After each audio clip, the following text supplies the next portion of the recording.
Hello mga ka-recipe, tara at magluto tayo ng chicken tinola. Papaya, sahog at saka okra mga ka-recipe.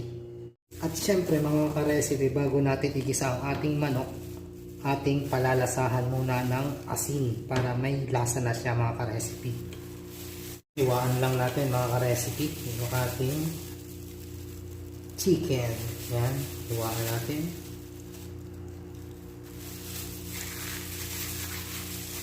Para pag nilagyan natin ng asin, talab ang alat sa kanyang loob, kalamnan ng ating manok.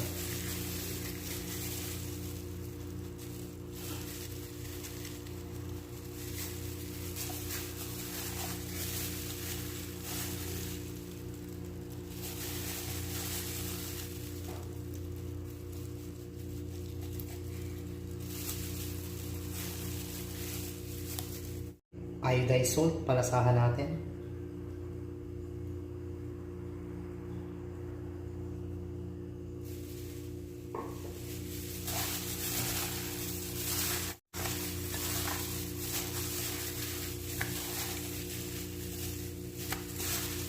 So ready na ba kayo mga recipes sa ating simpleng tinola? Pero swak na swak ang lasa. Tara, umpisa na natin. Maglagay tayo ng oil para sa pagigisa. Unahin natin ang ating garlic.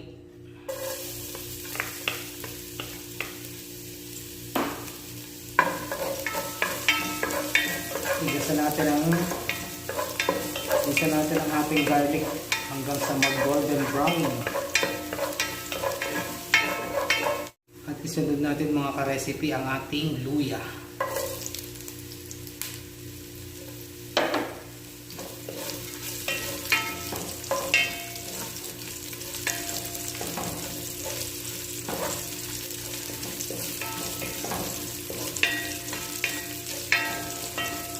At syempre, ilagay na rin natin ang ating sibuyas.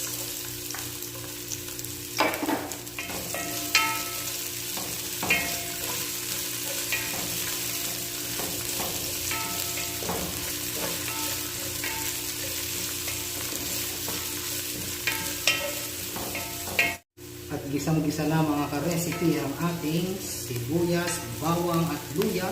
Ilagay na natin ang ating chicken.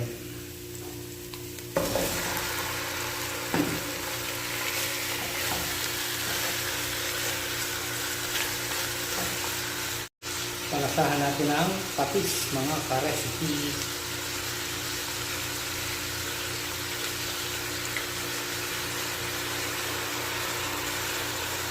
Lagyan natin ng pamintang durog.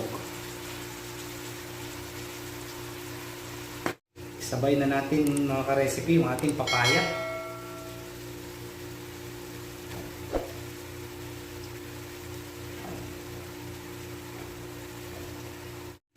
At lagyan natin ng tubig mga ka-recipe.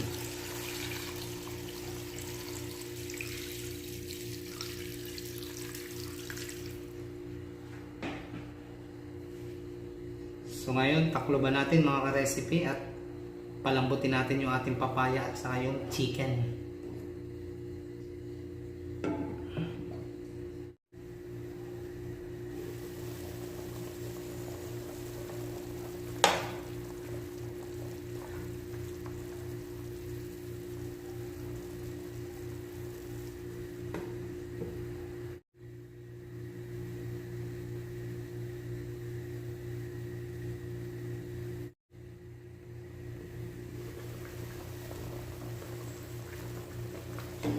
Ayan mga ka-recipe, palasahan natin ng Knorr chicken cubes. Lagyan natin ng isang cubes. Malambot na yung ating papaya.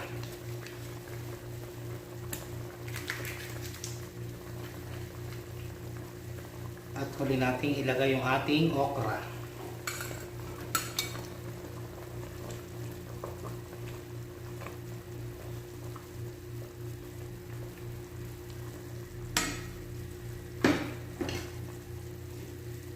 Taklo ba natin mga ka-recipe?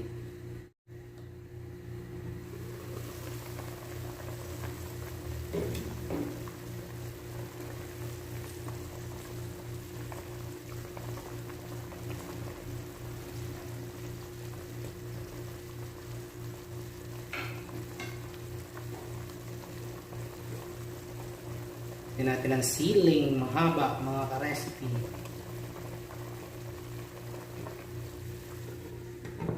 Papaya malambot na mga ka-recipe. 10 minutes. Sure, naluto na yung ating chicken tinola. So, pwede na natin siyang i-serve mga ka-recipe. Ito na mga ka-recipe. At ready na. Pwede na natin patayin. Ready na yung ating chicken tinola. Serve na natin.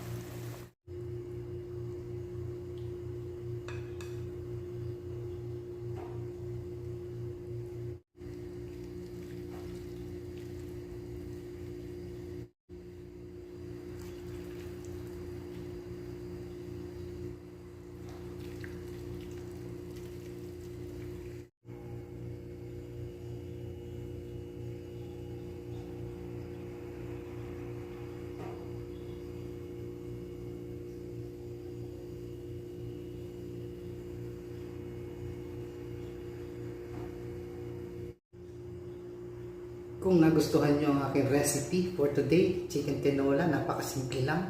Don't forget to like and share mga ka-recipe. At mag-comment. At syempre, subscribe nyo na rin mga ka-recipe. So, paano? Thank you for watching.